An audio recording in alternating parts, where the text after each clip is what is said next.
Hello, everyone. I'm State Senator Brian Kavanagh. Welcome to our town hall meeting this evening by the magic of Zoom.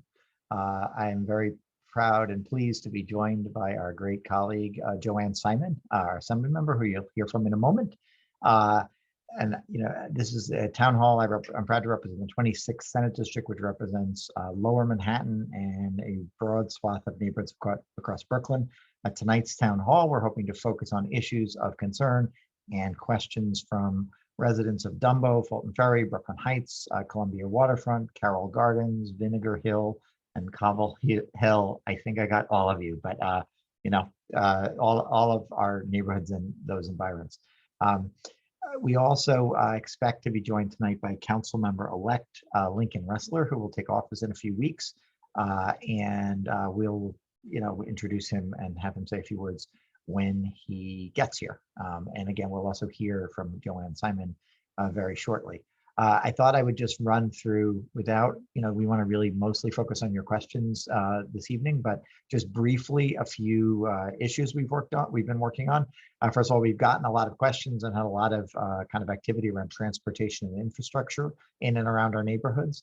The BQE obviously has been a huge issue over the last few years, and there's a long, complicated story about plans by the city that they had to back off on. But we know we have an ongoing need to address the challenge of the fact that roadway is long overdue for significant improvements. The city has done things to shore it up and extend it. One of the big things, we've taken a big step forward by passing a piece of legislation with my colleague Joanne Simon about to ensure that we have effective enforcement against overweight trucks, where that is a bill that is currently moving. It is on the governor's desk at the moment. We're hoping it'll be signed by the end of the year. Perhaps we can talk more about that. The MTA has had huge infrastructure challenges across the system, including in our neighborhood. We've had these difficult challenges with getting the signal systems working, getting the pass-through of adequate trains on the F line and others. We've had for many years, Dumbo residents have complained about overcrowded conditions and very limited access at the York Street station. We have been working on that, and we've been promised very soon to have a better assessment of that from the MTA. The Clark Street station is closed for elevator work. We're pushing for the MTA to do that work as quickly as possible. Again, Joanne and I and our colleagues have been on top of that. And I would note that the Borough Hall station, which is just outside the district, has recently been the subject of completion of some ADA work to make that station more accessible. Just another quick transportation issue, access to Governor's Island. Through the state budget, I was happy to fund additional ferry service from Brooklyn. Governor's Island really is a gem. And so we added money, effectively an earmark of additional money to cover ferry services. We've now gotten news that the city will add ferry service year-round through the existing network of ferries that ply our harbors, and we believe that'll be in effect by November 1st. That'll add regular ferry service year-round from Brooklyn. It also coincides with Governor's Island now being open year-round. It previously would close around the end of October. It's now going to continue to be open year-round throughout the year. So we're encouraging people to access that and try to make it easier by more service from our neighborhoods. We got a bunch of questions about housing. I'm the chair of the Housing Committee. We've been working across the whole range of housing issues to protect tenants and homeowners and promote affordability. We focused a lot on fair housing. We focused on making housing safe. We had a hearing recently on lead poisoning in housing. We've done investigations of code enforcement and its limitations. More immediately, in recent times, we've had emergency measures around COVID. I and many of my colleagues pushed immediately for a moratorium on evictions, on residential evictions and residential foreclosures. We also incidentally got moratoria on commercial evictions and foreclosures of small businesses. But the bigger and better and more effective solution, of course, is not just to have moratoriums, but to actually pay the rent. So we created a $2.85 billion program to cover the cost of rent. Unfortunately, that program has now been successful at getting much of that money out the door after some hiccups at the beginning. We are now pushing for much more money from the federal government, and we're urging the governor's office, which has closed the program to new applicants, to open it so people can continue to file their applications while we figure out how to fund it. We had good news recently on the Homeowner Assistance Fund, which is a $539 million program to cover homeowner expenses that people are, had difficulty paying during COVID. That is a program they're currently doing a lot of outreach to make sure people know about it, and the applications will be open effective January 3rd, and it covers potentially taxes, mortgage payments, other expenses of homeownership. Homelessness is a big issue in our communities. It's also a big issue for obviously the people who experience that, and it imposes huge costs on our society, and of course, long-term effects on our children and families and their ability to thrive. So we've taken a number of steps there. Just the other day, I was proud to join the governor signing our bill on a program called FEPS, which basically increases the value of vouchers that families are given to leave the shelter system and find permanent housing. They had been set artificially low for a long time, such that almost nobody could use them to get out of shelter. We think thousands of families in short order will be able to find permanent housing rather than living in shelter as a result of that. And then again, that's a bill I was very proud to support with Linda Rosenthal, who's the Assembly Chair of the Social Services Committee. I've got a much bigger and more ambitious program we've been talking about for a while called Housing Access Vouchers. Again, if you want to quickly change the equation for people who are struggling to find housing, the best way to do that is to provide subsidies to pay rent. So the Housing Access Voucher program would provide a large-scale state-funded program similar to the federal Section 8 program, which is a very successful program for subsidizing rent. And again, we've been pushing for that to be a new state program for a number of years. I'm hoping to make real progress on that this year. We are at the beginning of a 5-year capital plan that the governor will propose in a few weeks, and we're going to work very hard to make sure that is large enough to meet the challenge of making our city and our state more affordable, and that the money is targeted to the things that we need most. We also passed a bill this year that I know is the subject of many questions tonight, that is intended to increase the thresholds by which Michelama co-ops buy out of the program, and also addresses situations that are very relevant locally, where people convert to HDFCs, which are a different program. I think we're going to get a bunch of questions about that, and I'm happy to talk about those. The goal there is to, ensure that there's accountability for the boards to their shareholders, and also to make sure that there's a robust process for reviewing those conversions, which affect lots of people and may have the effect of diminishing access to affordable housing long term in a program that has been very successful and has been funded by the government taxpayer resources in the past. Lots of other emergency responses to COVID. We worked hard to make the unemployment system work. We are still fielding requests to assist with that. We did a $2 billion fund of state money for excluded workers who are excluded from the federal unemployment system they're excluded from the unemployment system because of federal law, and mostly because of immigration status. We did $1 billion in this past year's budget in small business assistance related to COVID. So there's, happy to talk about those things if people want to. Climate change and resiliency are big issues. We had, again and again, we have these huge weather events that remind us that is not a crisis of the future, but a crisis of now. The Climate Leadership and Community Protection Act was a landmark piece of legislation that we passed in 2019. We are now at the point of having to implement it. That means making sure we're spending adequate money to incentivize people to make the changes in their lives and in our economy that we need to make sure we're generating our electricity as efficiently and as carbon-free as possible. And that, again, what's possible should evolve in the right direction over time.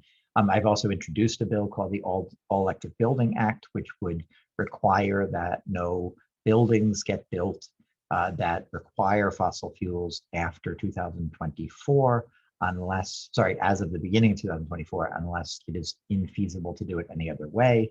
That's a very important step, and also is very relevant locally because National Grid, which is our gas provider, has had various times where they've declared moratoria and insisted that they need more fossil fuel infrastructure running through Brooklyn, and which seems very much to be going in the wrong direction. I think I want to keep these opening remarks short because we really do want to get to your questions rather. Just briefly, a couple other local issues I'm happy to touch on if people want to tonight. We've had a lot of work on the famous whistling noise issue in Cobble Hill at 347 Henry Street with Fortis. We've been working on it. And unfortunately, it has not yet been resolved, but we're pushing hard with our colleagues and the city DEP to have a proactive response and pushing the developer to address it. I think I'll end there because I know there's a lot more, and I know Joanne always has wonderful and informative things to say. So without further ado, Joanne, do you want to jump in here? First, I'll unmute. Good idea. So thank you so much, Senator, for having this town hall. We have a lot of people that are on this call tonight, and so I'm really excited that people are here. And I know that there'll be a lot of questions, and we're looking forward to hearing your concerns and to addressing them as best as we can. I do want to just say, I know that we've talked about the BQE briefly and the weight and motion bill that we have been waiting for a signature on. It's on the governor's, it's on her desk. And I'm very excited that I'm able to say it's on her desk for signature. And so it's we're looking forward to a year with a different governor and a different budget process and being able to address some of those issues in a way that we weren't able to in the past. And so I'm just, as I said, want to welcome everybody. I will have to leave in a little bit because I have another engagement, but I did want to greet everybody and thank you for participating. And let's get the show on the road after we hear from the next person who's walking around, I can see.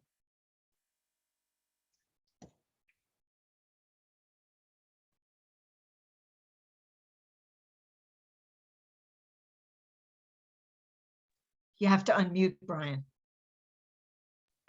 Okay. I was saying I can't see Lincoln and saying it silently, but now I see Lincoln and hopefully you can hear me. Lincoln, do you want to jump in here and say a few words? Well, thank you so much, Brian. I really appreciate it. And thank you for having me at this great Zoom town hall. And I am really excited to be just about all of your next council member. We start in about 3 weeks' time. And really excited to be working in partnership with Brian and with Joanne.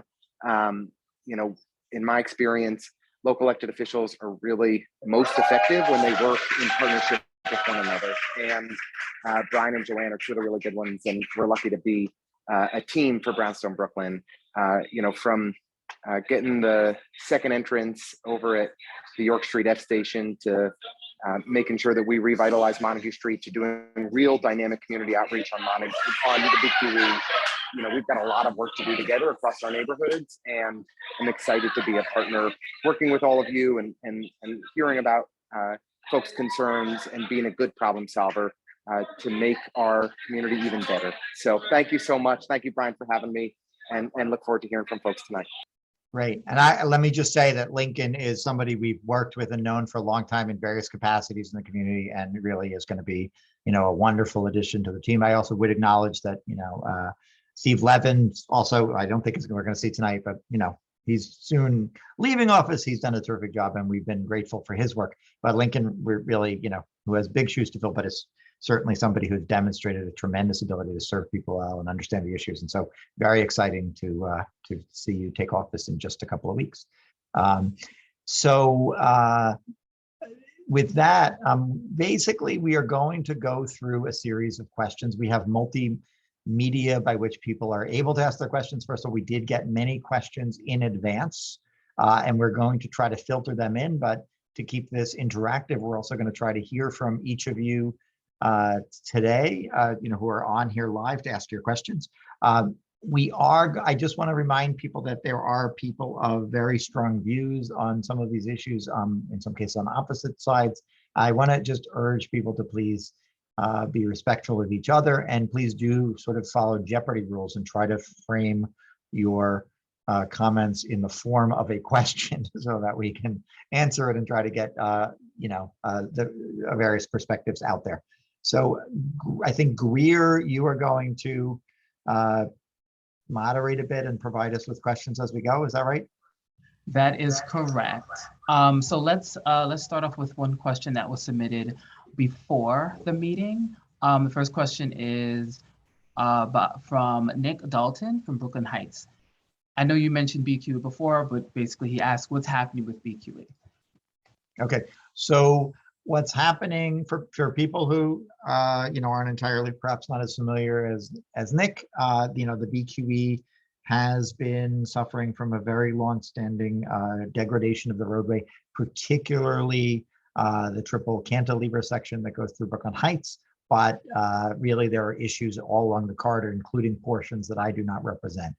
The city of New York, you may recall, proposed 2 options for addressing the thing. I think the city should be credited for acknowledging that there's a big problem there, but they proposed 2 solutions, neither of which was particularly viable. One was this thing that I know made people truly aghast, especially in Brooklyn Heights, which was to demolish the promenade temporarily and put up a temporary highway and rebuild the thing. The other would have been a old school, immediate starting, like lane by lane construction project that would have driven enormous amounts of traffic through the neighborhood and been very disruptive in all kinds of ways to the community. We all pushed back and said we need to make sure that all solutions are considered.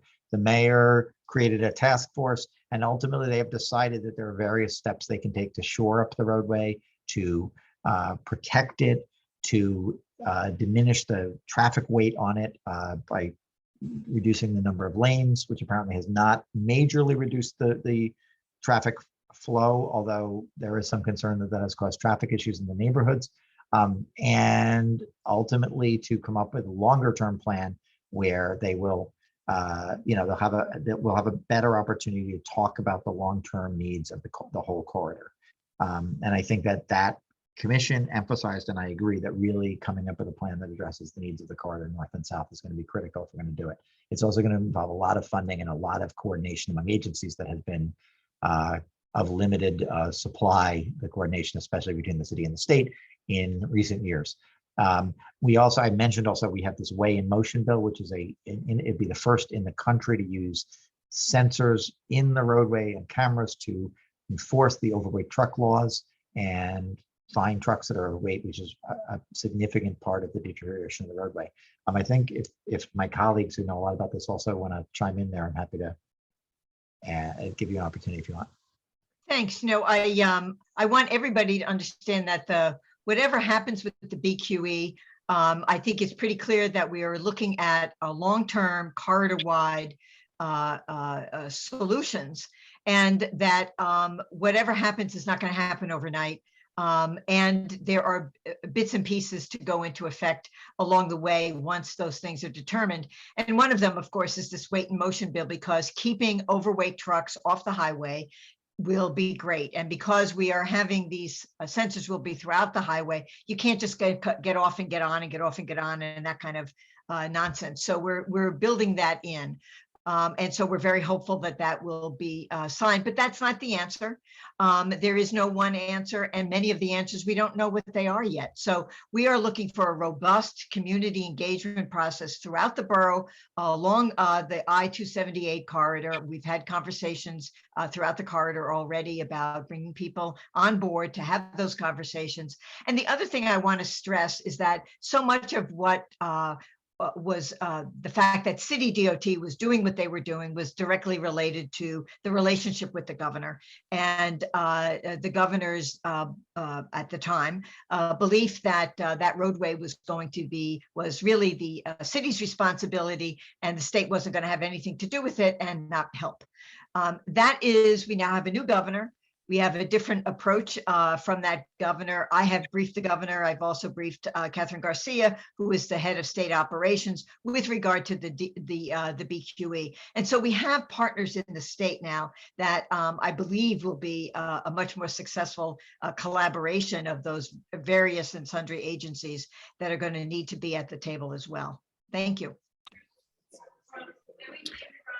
Just echo the sentiments from Brian and Joanne, and really appreciate their great advocacy, especially on weight in motion and in pushing an alternative to the disastrous 6-lane highway.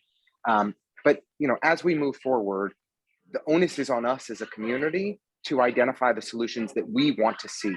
The city DOT, along with helpful advocacy in Albany, have given us some wiggle room to do some planning, but we need to do that planning immediately.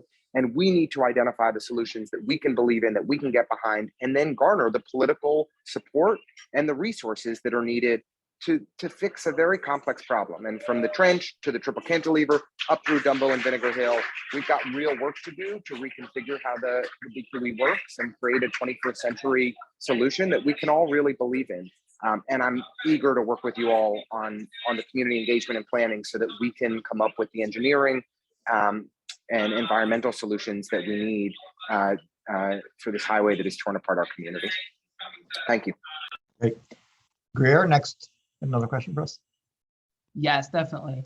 Just a reminder for everyone, this is the transportation infrastructure segment. So if you have questions specific to that topic, that would be great for you to raise your hand if you would like, or you can submit it in the chat, okay? So the next question is from, I believe this is, Nicholas DeSantis. It's a long question, I'll read it quickly.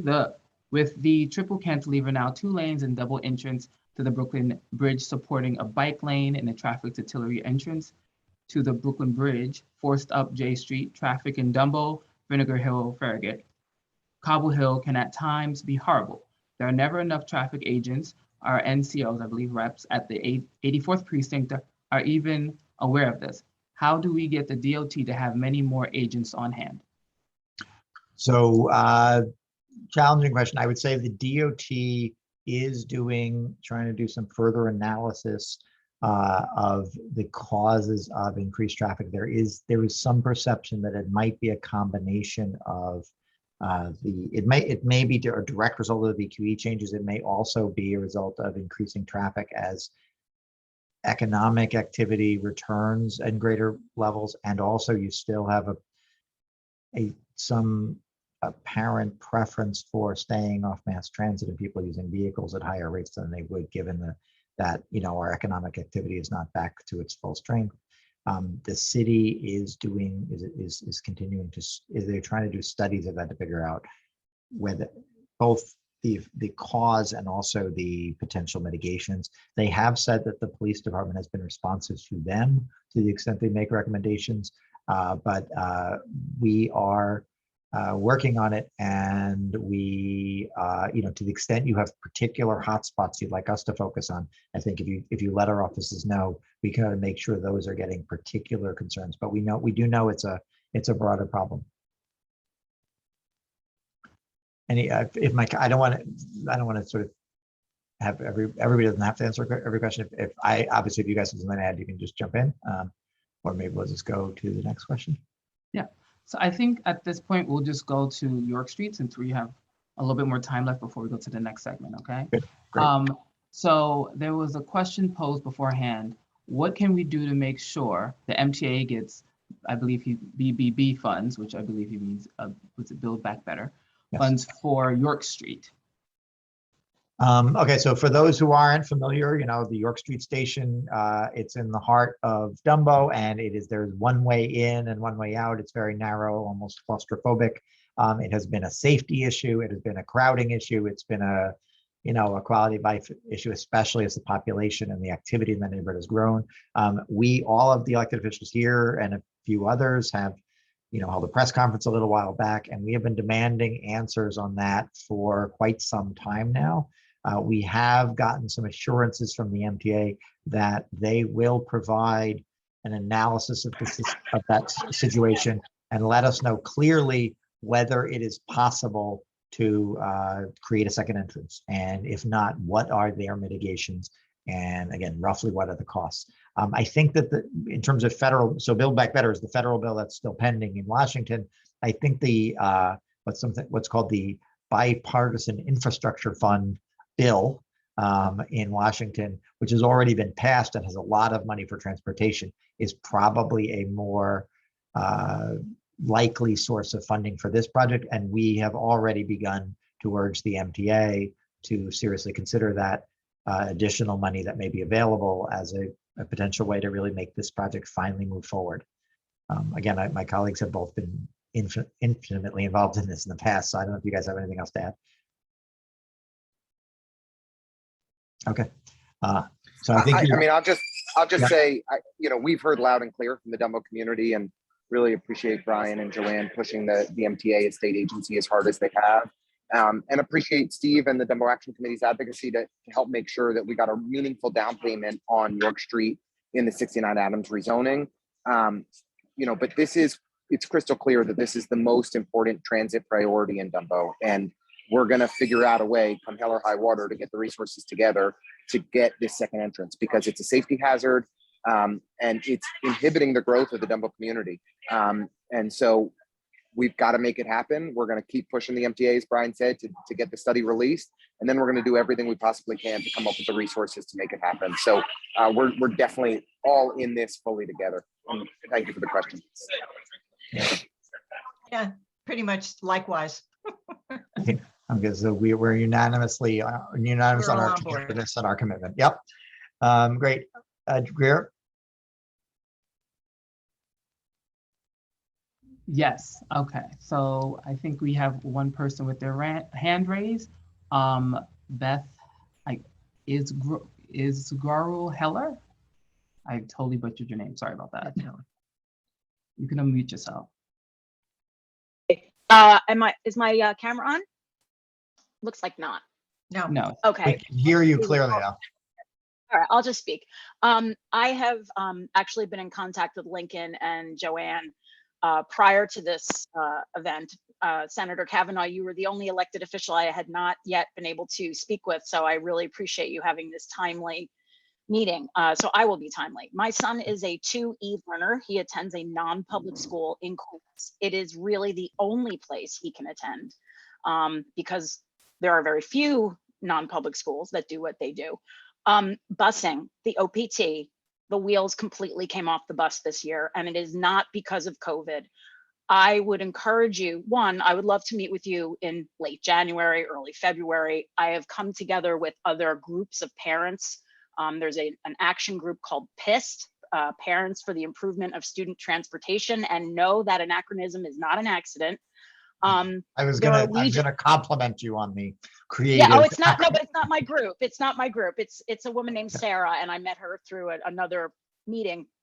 The president of CEC 17 is involved. There's a group of people who are pulling all of the different cases together.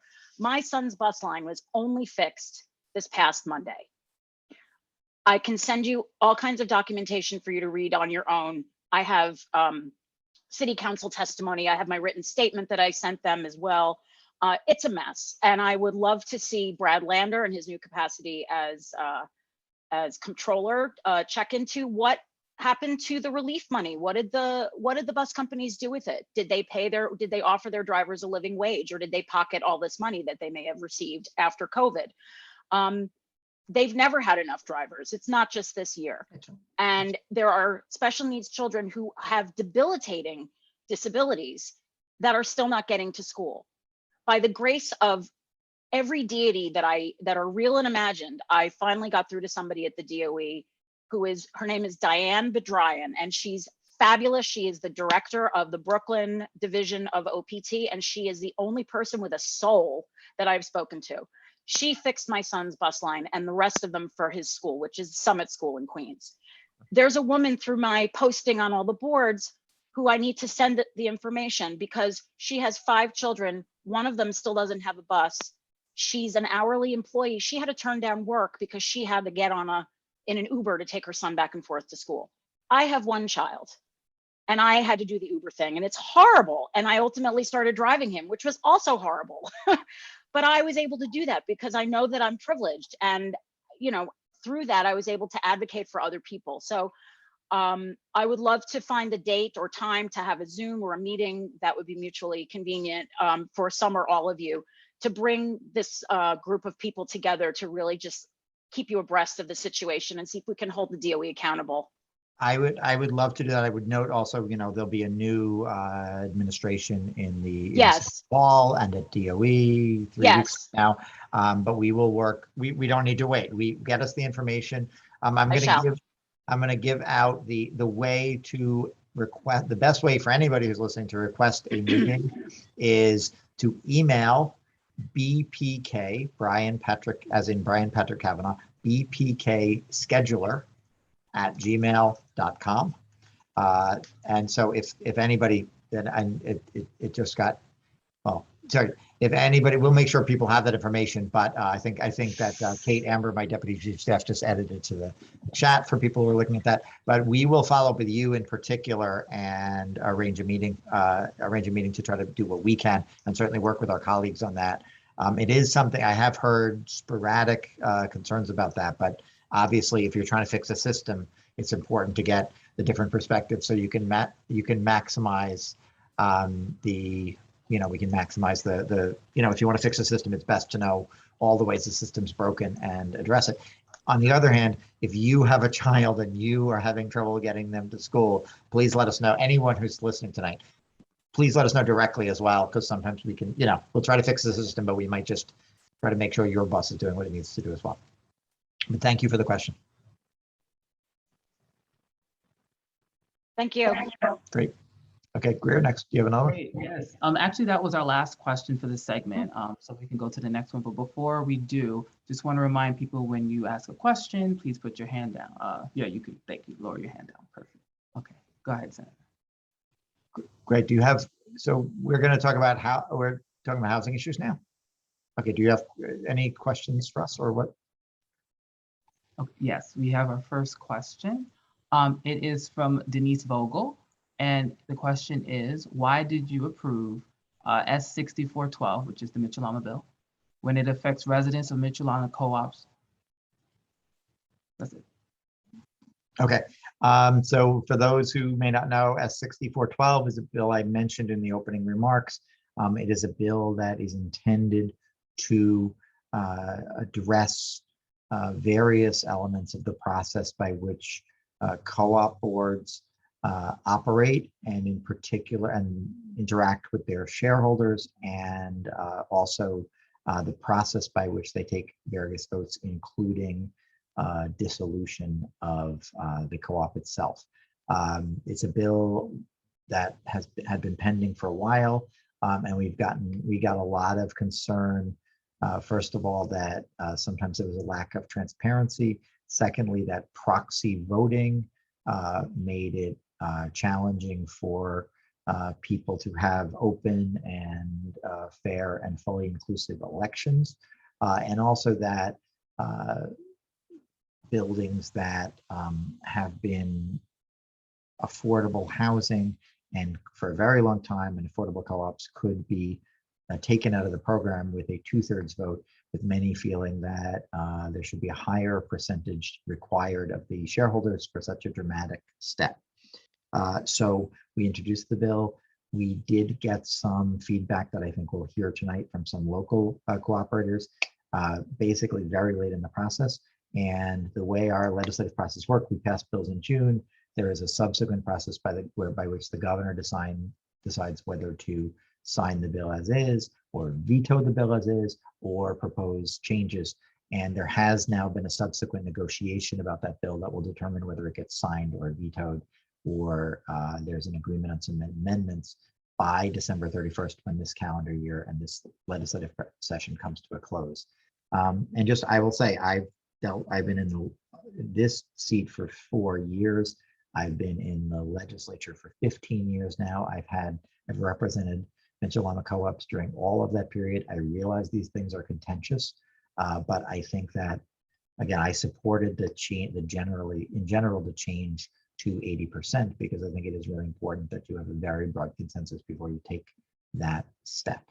I think I'm going to leave the question of whether Article 2 to Article 11 conversion should be treated differently, because I think I'm going to get various questions on that directly. But I think in a general way, that was the intent of the bill. And again, proxy voting, we are basically, the bill substitutes absentee voting, which is what all of us, Joanne and Lincoln and I are all elected, and all voters have an opportunity to vote, even if they can't be physically present, but you don't have an opportunity to like give your ballot to some other person who collects lots of ballots and then casts all those votes. And so just generally speaking, in these, the bill in critical matters requires absentee voting. It basically gives everybody a right to an absentee ballot, but it doesn't allow proxies. And I think that is sort of democracy enhancing. It also requires the boards meet a certain number of times a year and has various oversight provisions by the state housing and community renewal agency or HPD, depending on who is overseeing the particular co-op. So Greer, do you want to? And again, I'm gonna assume that Lincoln or Joanne, if you want to jump in, you just feel free. You'll feel free to do it. And otherwise, we'll just keep the flow going. I'm going to have to take off in Okay. a minute, but I did want to say that, the negotiation for this, what we call a chapter amendment, is really in the very capable hands of Brian Kavanagh, who's the Senate sponsor, and the Assembly sponsor is my colleague Linda Rosenthal, who I know a number of people have reached out to previously. As just a person on the bill, I don't have any particular role there, but I have been, working with Brian and communicating, some of my concerns, for example, to Assembly Member Rosenthal. And I'm looking forward to hearing, as well as you, what the final analysis will be on this bill and some others, I think, as well. So thank you. Great. Thank you, Joanne. And if you need to jump soon, thank you. Really appreciate your being here today. Perfect. Okay.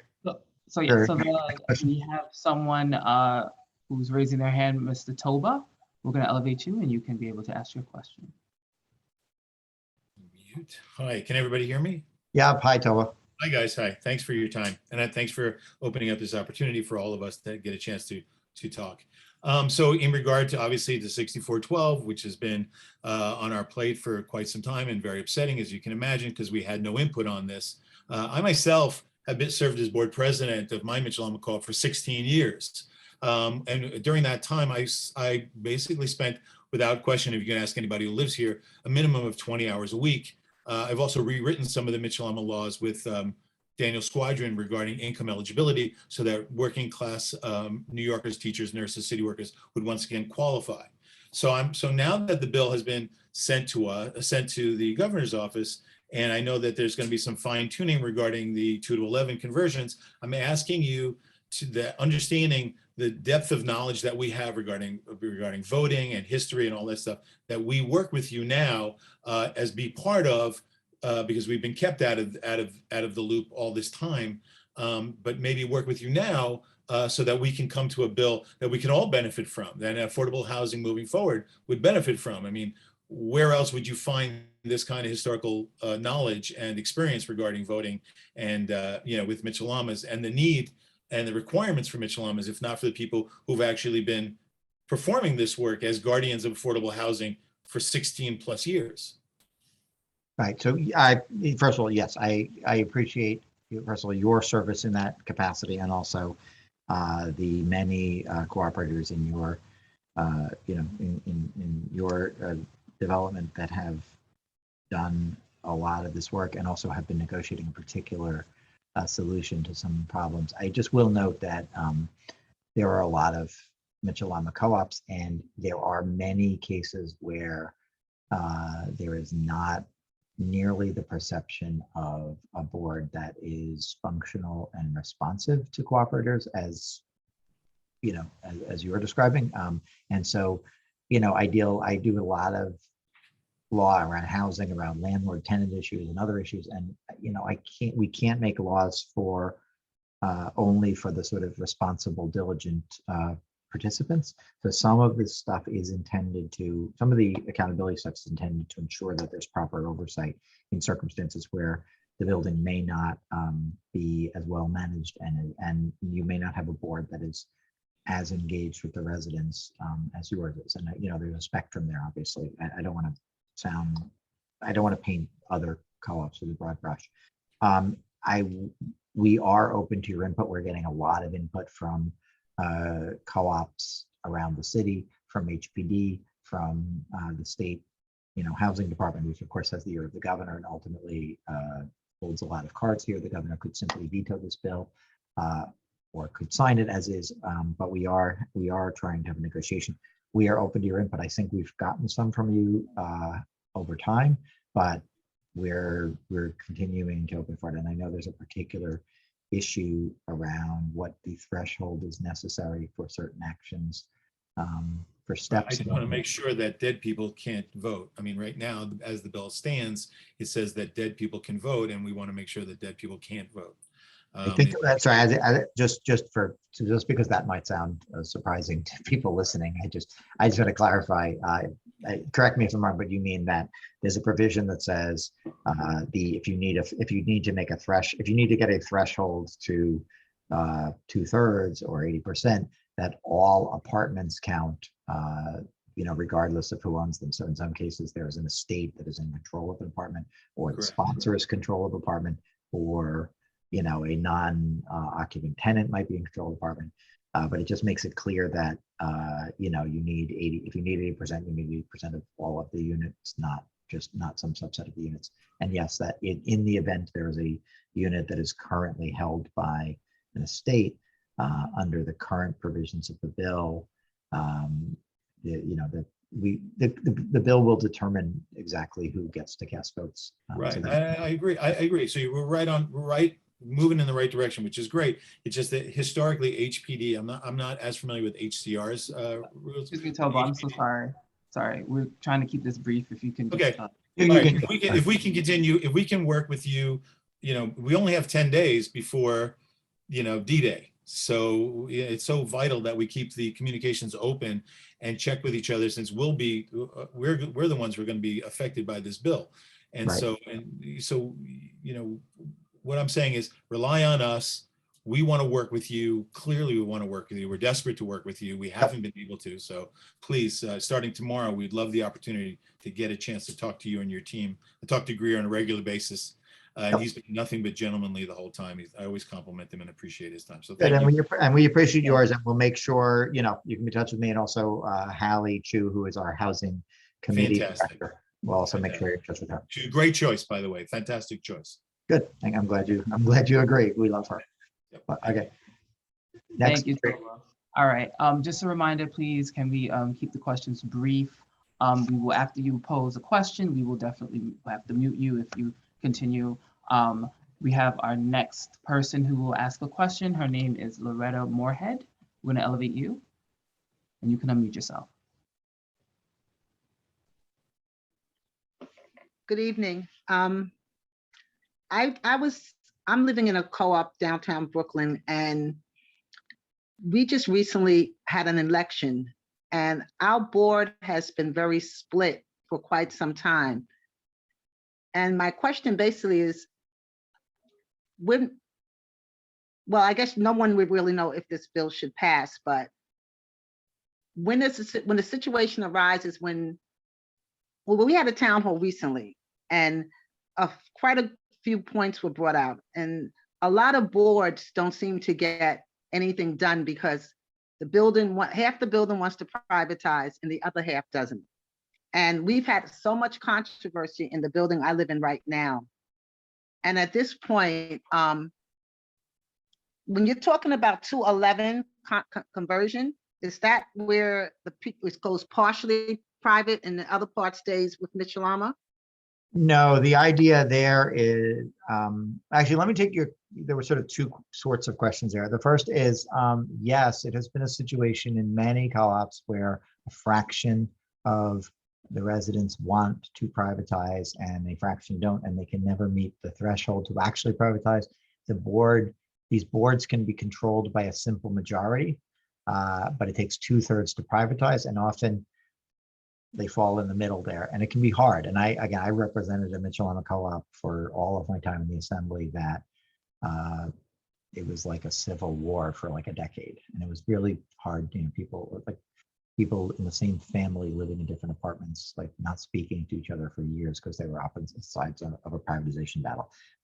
The bill that we're proposing increases the threshold to begin the process, so you're sure that before you even start the process, you have a larger percentage of the residents on board with it. You can't sort of start the process or spend the money of the co-op to proceed with the process with a simple majority. You need a super majority even to start. So if you don't get to the super majority, it takes the thing off the table. It also says significantly that if the residents vote one of these initiatives down, you can't, as has done in many co-ops, just hold another vote very soon. It says that if the current draft of the bill says if there's a no vote, you can't bring it up for a vote again for 5 years.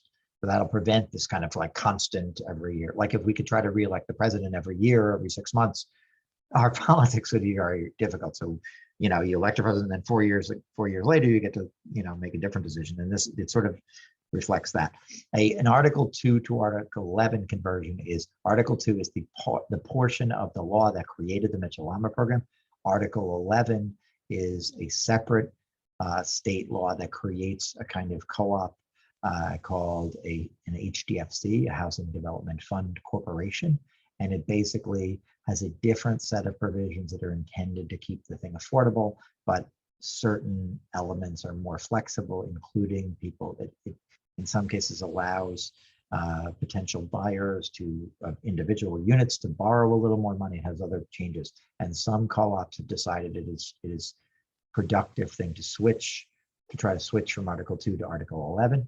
HPD has been generally supportive of this, and there is this active effort to make that kind of switch in our community. So it does, but it doesn't generally take, it's not generally taking a portion of it and moving into a different category. It's generally moving, the goal would be to move the complex that is voting into a different category of affordability protection. I hope that answers your question. Awesome. Great. So just before we go to the next segment, does anyone have any last questions about housing, specific questions? I know we spoke a lot about Michelama co-ops, something that's possibly not related to that. I saw, Greer, I saw a question are you looking at the chat as well? There was a question about small landlords from someone named Olga. So I'll just go ahead and read. Olga Skolnikova writes, why are you so extremely hostile towards small independent landlords, often elderly or from minority groups? Are you secretly supporting big real estate developers while pretending to help working people? Who are your donors? Okay, so I just want to make it clear, we don't just take friendly questions here. I am not extremely hostile toward anyone. As the housing chair, I've worked very hard to hear from all parties. I think the typical, when people talk about that, they are usually talking about either the Housing Stability and Tenant Protection Act, which we passed in 2019, or the Eviction Moratorium, which has been in place now for 22 months through January 15th, a little more than a month from now. And again, just on the Housing Stability and Tenant Protection Act, it is the strongest tenant protection legislation that has been passed in the United States in the last 50 years. From my perspective, it's sure to uphold the rent stabilization system. It eliminated a lot of loopholes that allowed units to go out of the system. And as I mentioned before, I have a lot of people say, I'm a good landlord, I don't abuse the system, I don't abuse my tenants, why are you making things tough on me? And I just note, as I did before, that you can't only legislate for the good, well-intentioned people. We have a lot of landlords abusing loopholes in that system. I think the bulk of landlords are good people that are trying to work in a difficult business and provide decent housing for people, but there are many people who do it differently. The eviction moratorium which is something that we did through the governor's office and through the courts for the bulk of 2020. And by the end of the year, the former Governor Cuomo had allowed it to expire, and I passed the first bill putting that moratorium in place and have renewed it now twice. So we get a total of 22 months. And I believe that it has been essential as a public health measure. We're still in a state where 40 some odd people are dying a day, and having hundreds of thousands of tenants evicted, as we would have had we not had the moratorium, would have been very destructive. And in fact, the CDC did an analysis. They did a peer-reviewed study that determined that eviction moratoria, to the extent states allowed them to expire, caused a very significant increase in the spread of COVID. But the flip side of that is I have been the most vocal champion in Albany for the notion that the way to solve this problem is to pay the rent. And so again, we've done $2.85 billion of funding that we've identified from federal and state sources. And we already asked for $1 billion more from the federal government. I am pushing for $3 billion more from the federal government, and I will continue to try to use the state budget process to augment that. But we're trying to get all the unpaid rent paid. That said, the moratorium is not a blanket moratorium. If you are a landlord and you believe your tenant does not have a hardship, you have the right to go to court and challenge the hardship that is the basis for the eviction moratorium.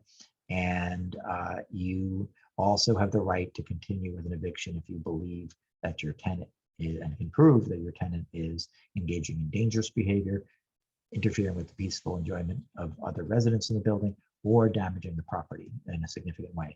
So we've tried to make this fair. It has been a very difficult time for for tenants and for landlords, especially small landlords and especially owner-occupied buildings where you're living with your tenants and having these disputes. And no, none of this is to the benefit of big real estate developers. And again, the HSTPA is something that I sponsored and passed in 2019 and negotiated. And again, it's the strongest piece of tenant protection legislation, and all major real estate developers in the state vehemently opposed it, and we passed it anyway.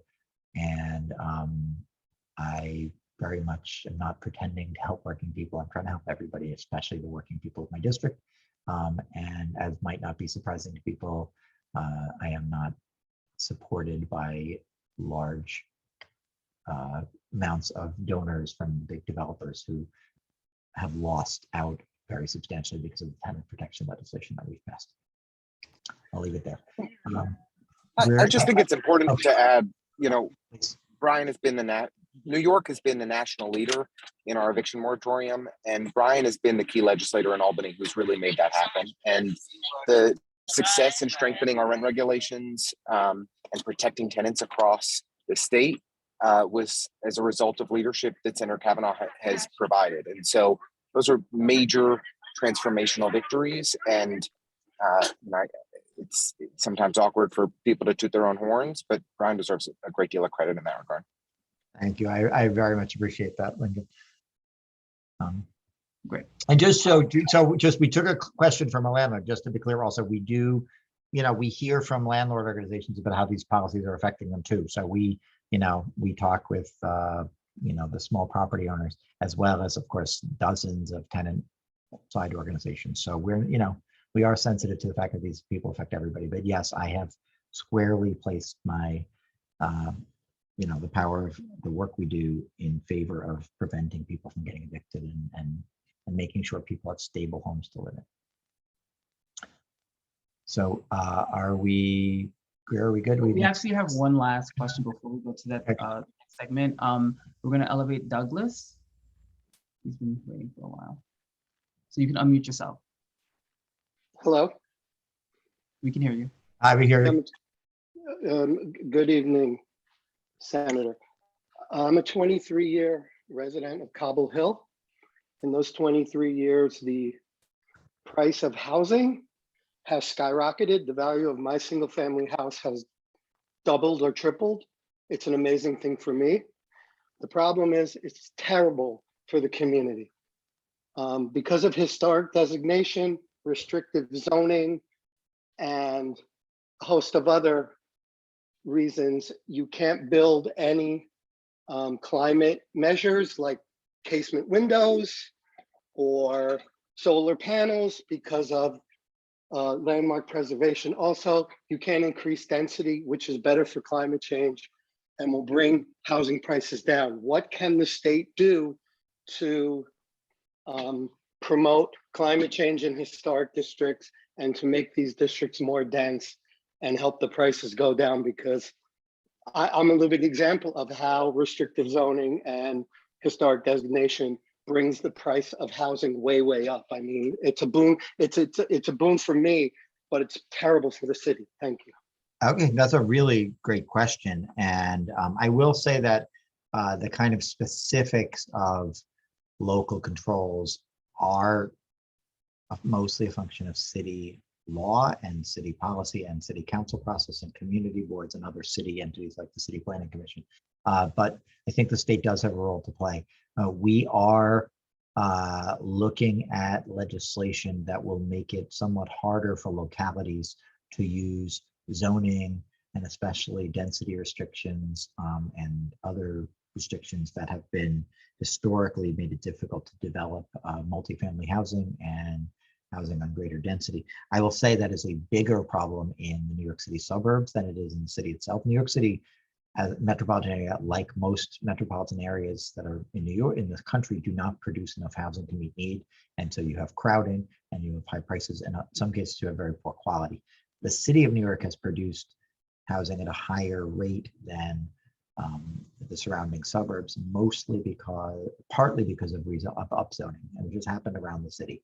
And people resist upzoning tremendously, and we should be respectful of the character of communities and the impact of very large buildings. But as you know, we do need to produce more housing. It's not just dense. I would say not dense density. New York is the densest large city in America. It is the nearest second most density is San Francisco, and it's only 70% as dense as New York. So we already have a high degree of density within the city, but so I don't think density per se is our goal, but certainly allowing affordable housing to be produced, allowing more housing to produce are important goals. And your point about climate change is tricky. I don't want to just say, yes, I'll pass a law that allows the facades of all the building in our historic districts to be changed. But I think we should be serious about ensuring that all buildings can take steps that are going to improve their energy efficiency. And because we really do need to get to the point where we're basically burning no fossil fuels for heating or cooling or other things in buildings. I will confess that I've never had the opportunity to give serious thought to the intersection of historic preservation restrictions and that issue, but it's an issue that I'm willing to explore with you and with others, and we'll see if we can come up with something different. We're not just gonna repeal the historic destination laws, but I think I think it's an important question whether there are ways to make them more compatible with our goals of making buildings efficient and especially energy efficient. And Lincoln, I don't know if you've had.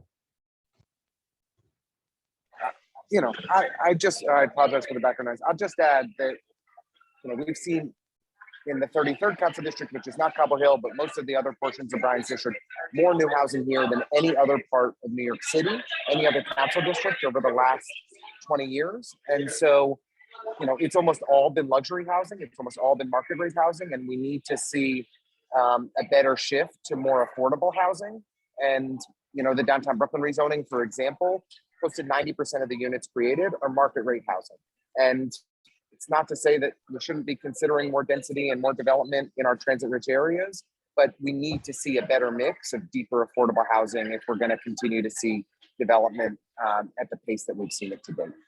Right, and I agree 100%. And I would just note, like, the suburbs of New York are producing housing at a much lower rate than the city is. And interestingly, the suburbs of New York that are located in the state of New Jersey are producing housing at a much higher rate than the suburbs that are located in the state of New York because of court cases and state level intervention that requires those suburbs to produce enough housing. So this is a situation where we could relieve some of the pressure on New York City and on other big cities in the state by ensuring that, suburban places are not unduly restricting, especially preventing multifamily housing to be built, which is a big problem in our surrounding counties and something I'm working on. And I just want to apologize that I got to run, but it was a pleasure to get to join you all tonight. Brian, thank you for the invitation. And I'll leave my contact info in the chat. If I can ever be helpful on any issue, please don't hesitate to reach out. And really excited to work together. Thank you so much for being here, Lincoln. And yeah, we look forward to making it official soon. Okay, back to you, Greer. Do we have another question? Is that how wrap up housing or? That is housing. That is housing. We wrapped that up. So this is our final topic, which is basically miscellaneous and quality of life. So if anyone has quality of life questions, please pop your hand up. So actually we'll start with one question that was submitted prior to the event from Victoria from Brooklyn Heights. What steps can we take to ban non-essential helicopters? Very good question. First of all, we cannot ban them at the city level or the state level entirely. We need the Federal Aviation Administration or the US Congress to do that. It seems unlikely in the current climate in Washington to get it's more challenging to get a bill like that through both houses of the Congress and signed by the president, although I know our legislators are working on it. But we've also, especially Congressmember Jerry Nadler and Congressmember Nydia Velasquez and Carolyn Maloney and some others have pushed for a much better federal response. It's federal because the airspace is really controlled by the federal government, and we can't just say over New York City, you can't fly in certain ways.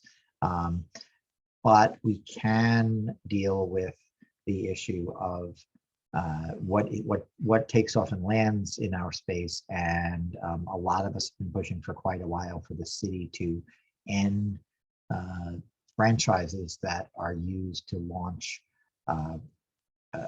tourist helicopters and other non-essential helicopter traffic. That means like you really have an urgent need to get to the Hamptons from a heliport in Manhattan or Brooklyn. So that seems not essential. It is very difficult for us to regulate in any meaningful way news helicopters because of First Amendment concerns, and certainly police and first responder helicopters, even though we sometimes get complaints about that. For obvious reasons, they're challenging for us to put serious restrictions on those, because when our first responders need to get to a certain place, sometimes a helicopter is critical.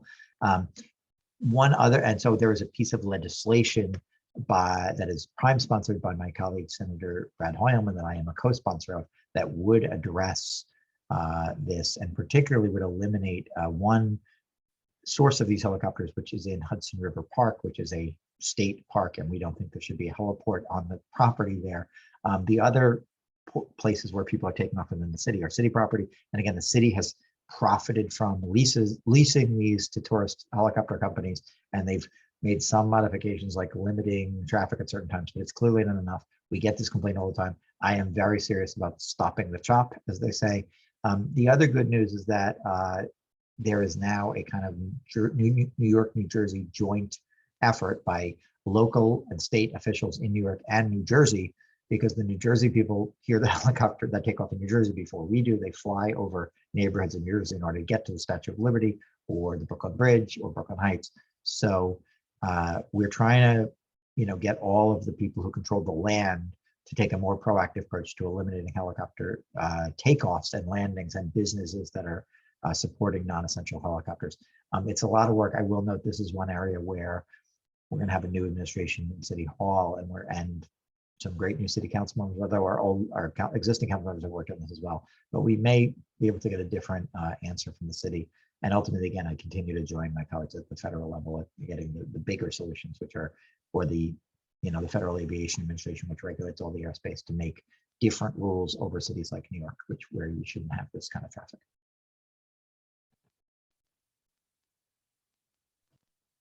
Greer, back to you. Yes. Okay. So our next question is about actually Montague Street. It was posed by Annie from Brooklyn Heights. What can be done about the empty storefronts on Montague Street? We need more small businesses. Okay, this is, I represent Lower Manhattan and a bunch of neighborhoods in Brooklyn and the Lower East Side. it is a common problem even before COVID-19 that we have seen diminished foot traffic and empty storefronts. So, you know, some of this is just, you know, it's obviously been exacerbated by the COVID-19 pandemic and reductions in business and also restrictions on people, you know, going in person to places. I will say that, I mean, a lot of it is consumer choice here. You hear people who say, you know, we need our bookstores, we need our local clothing stores, and then you say, well, how much of the goods you purchase do you buy from local bookstores and local clothing stores? And you know, I think we all have to, if you really want to, have the character of your local business, if you really want to support them, I mean, one of the best ways is to simply go out and purchase things there, even if you might save 55 cents or a few dollars by buying it via Amazon. But in terms of work we can do, just short term, we've tried to put a lot more money into these, you know, there are these federal programs that were intended to shore up business needs, you know, our small businesses during the pandemic, these forgivable loans and other things. We worked hard to make sure that small businesses could get those, and that we, in some cases, pushed the federal government to adjust the terms of them so they would be easier to qualify for, and also easier to be forgiven, so that it didn't just become a loan that you had to repay back promptly. We also put $1 billion of state money into grant programs, mostly grant programs. There were a couple of them were tax credits, but most of it went as straight grants to small businesses. To the extent people, since the question was about Montague, there are steps that could be taken, particularly with respect to a given neighborhood. On the Lower East Side, for example, there is an effort to put out a guide that it's put out by a Lower East Side community partnership that is intended to give local people a directive. If you want to shop local, here's how you do it. Here are all the places where you can buy stuff. There are also some efforts to create online initiatives where, if you know, each store doesn't have all the things you need like Amazon does, but if you pool the collective, you know, services and goods that local stores are providing, and you can go to one place to find them. So there are efforts sometimes to create these community directories where you can actually look for a product, find it, and buy it, and go pick it up at the store. But again, in terms of revitalizing that particular stretch, to the extent there are, you know, immediate businesses, hopefully we will see revitalization as COVID activity comes back in a kind of organic way. I would be happy to work with local merchants, local residents, and again, our incoming council member and the other representatives who represent that, to figure out if there are local ways we can support activity there. There was an article recently in Curbed, I think it was, about how uncool or unfashionable, I forget what the word they used for Montague. I kind of like I kind of like, well, a lot of us like the fact that some of our local strips are not, you know, Madison Avenue, but obviously we want vibrancy. We want, you know, we want business that people want to be at, and we want to make sure our businesses have the resources they need. I will note also that there was a huge employment shortage that is hurting a lot of local businesses now. A lot of them have had a lot of trouble finding workers. I think partly because a lot of people are still staying away from certain activities because of the pandemic. So that's not those are some thoughts, but I would love to follow up, you know, I think we have, since the question was submitted in advance, I think we have your information. We can follow up with you if you want to talk about other ideas as well. Awesome. So we have in the chat, so Allison Rendy from Brooklyn Heights, she posed the question. Thank you for your response to the noise code violations at Furman Street fan plant that exhausts the Cranberry Street subway tube. Special thanks to Greer for keeping in touch. The whirling of the fan has been significantly reduced. What was the solution, and what is the permanent? I guess the permanent solution. I'm almost tempted to give this one to Greer, but we did push. You know, we pushed them to make sure that they were not running the fan more than necessary, and that they maximize the you know, the sound attenuation there. And I'm going to confess, I don't know that we have a permanent guarantee, a guarantee that will never be an issue again. Greer, if you have something. So yeah, it looks like there isn't a permanent guarantee at this point, but MT has assured us that it won't be happening often, and when it does, they'll let us know. But yeah, and if you hear the noise and if it becomes a nuisance again, please reach out. Yeah. Yep. But again, so yeah, and obviously we will push to ensure that it does not continue to be, that it does not resume as a major imposition. But again, as we will continue to monitor and certainly want to hear from you if it does become an issue. Perfect. And I'll give a shout out to Greer on that issue and many others. Greer really is like the point person on so many of our community issues and does a terrific job. And so, I just want to thank him publicly for that and direct all of your questions and concerns to Greer. You're very welcome, very welcome. Since this is our last segment, I would like to just bring it back to everyone. I know people have some other questions that from past segments, feel free to raise your hand and ask those questions that weren't answered before. I'm going to go to someone we can elevate to ask a question. How about Tammy?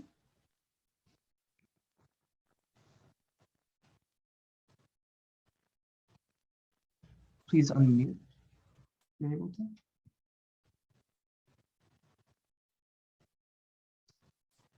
Okay. Tammy, once again, can you unmute yourself? Okay. Okay. Maybe Yeah. So Tammy, if you have your, oh, there we go. I think Tammy unmuted. Okay. Are you there, Tammy? No. Okay. Tammy, I'm if sorry. you're with us, sorry, go ahead. I'm sorry. Did you mean Henry Fleury or did you mean Tammy? I just unmuted. We have you listed as Tammy Shahari as the name that appears on the screen, but it is you who is speaking now. So why don't you introduce yourself and ask a question? It looks like maybe somehow your account is being marked as somebody else. Okay. Actually, I'm in Tammy's co-op, Kevin Plaza North. My question was basically the bill makes it more difficult for shareholders to leave the Michelama program. Yep. From a supermajority, 67%, to a super majority, 80%, even including empty apartments. What restrictions did you put in place to prevent developers from taking Michelama rental buildings out of the programs? Historically, it's been the Michelama rentals that had left the program, vastly outnumbering the Michelama co-op. Yeah, that is correct, and it is most of the Michelama rentals, many Michelama rentals privatized in an earlier generation, and it was a very large loss of permanent housing, permanent affordable housing to people. Many of them are unaffordable. In most cases, there was an effort to put some kind of long-term affordability provisions in place, even to the extent those rentals were leaving the program. And in some cases, those efforts were successful because of negotiations with the owners. The program did permit, under various circumstances, those developments to go to privatize. And again, I believe that was short-sighted in the initial design of the Michelama program, which Mitchell and Llama, by the way, are legislators who designed the program back in the Senate in the generations ago, and remarkable bit of branding. Their names, someday there'll be a Kavanagh Simon program, maybe that 30 years from now people were saying was poorly designed. But I think that like designing these things to expire is something that people do sometimes to make the numbers work initially, but they leave us with these these long-term threats to affordability. So had I designed Michelama originally, I would have made it so the rentals can't buy out and become private, but that's not the way they were designed, and most of those have already happened. So I don't favor the rentals from buying out, but again, that's to the extent that's going to happen, it's largely happened already. In terms of the co-ops are different because the people making the decision and the people affected by it are largely the same people. And so our idea is to increase the threshold so that we ensure that a great majority. As you know, it's already requires a super majority. Right now, it requires a simple majority to get the process rolling and a super majority to buy out. We're increasing those thresholds to ensure, first of all, that co-ops don't go down that road if there's just a bare majority that want it. Like, we want to see there to be some broader consensus that that's worth pursuing. And then we want to see a very high percentage, given that it changes the lives and the assets of the people in the building. And so we want to make sure that a very large majority, and again, the bill currently proposes 80% for the decision actually to get out of the program. Awesome. Okay. Next. Yes, so the next question, it comes from Awan. Will you provide real incentives for homeowners to change from natural gas to solar, for example? Yes, I would love to do that. So I have, first of all, I have a bill that is mostly focused, I mentioned before, it's mostly focused on making sure that we don't do new infrastructure that requires natural gas or other fossil fuels. It's called the All Electric Building Act. It says you can't do a conversion from an all electric building to a non-all electric building after the end of next year. And you can't do a brand new building that requires fossil fuel unless you can demonstrate to the local permitting authority, in our case, Department of Buildings, that it is unfeasible to do it all electric. But that is going to require, as the questioner notes, two other big changes. First of all, we'll talk about just the macro level. We need to make sure we're able to generate enough electricity in a reliable enough system so that we can electrify everything. That's going to require better generation capacity. It's going to require more storage, local storage, battery storage. It's going to require that people have the ability to install batteries within buildings so that they can, that they can store electricity. So if there's a brief interruption in services, that their heat and everything else doesn't go out. We need to find much better ways to incentivize that activity. There are programs that run through an agency called NYSERDA. There are other incentive programs, but the goal ought to be, like, the best way to get people to convert is at the moment they have to make a decision. So we want to make it such that when you need to replace your boiler, when you need to replace your stove, when you need to replace a clothes dryer, and those things are working on fossil fuels, it is easy and it is cheap for you to switch to electricity at that moment. And in some buildings, that's going to require like different wiring systems, other things. In other cases, it's just buying the right appliance, buying a heat pump instead of a conventional gas heating system. It's got to be done, and we do not have, right now we have grant programs. So you're supposed to sit there and say, I wonder, my boiler went out, I wonder if there's a grant program.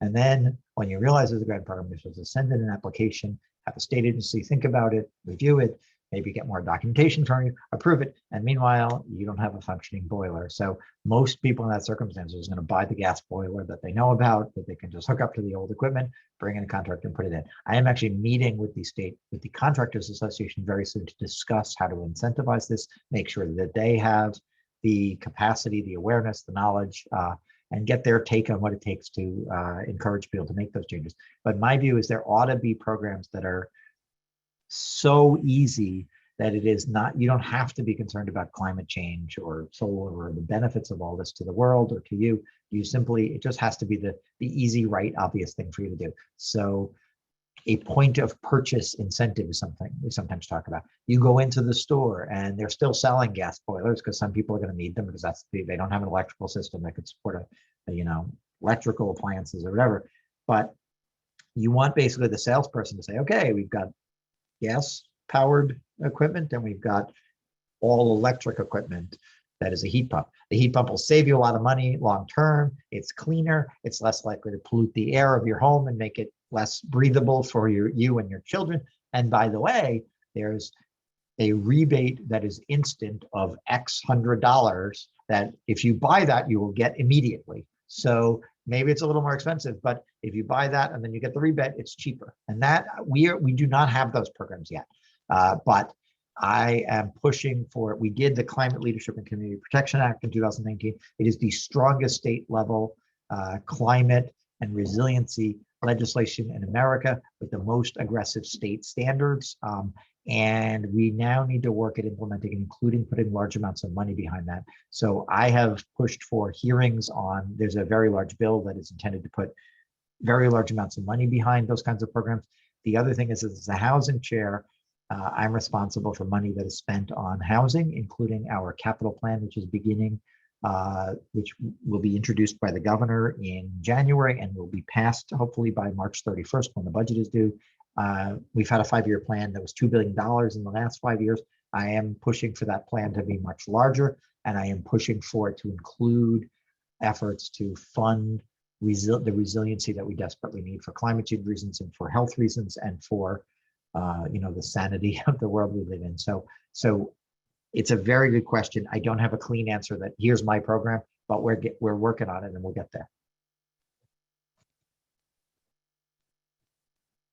Awesome.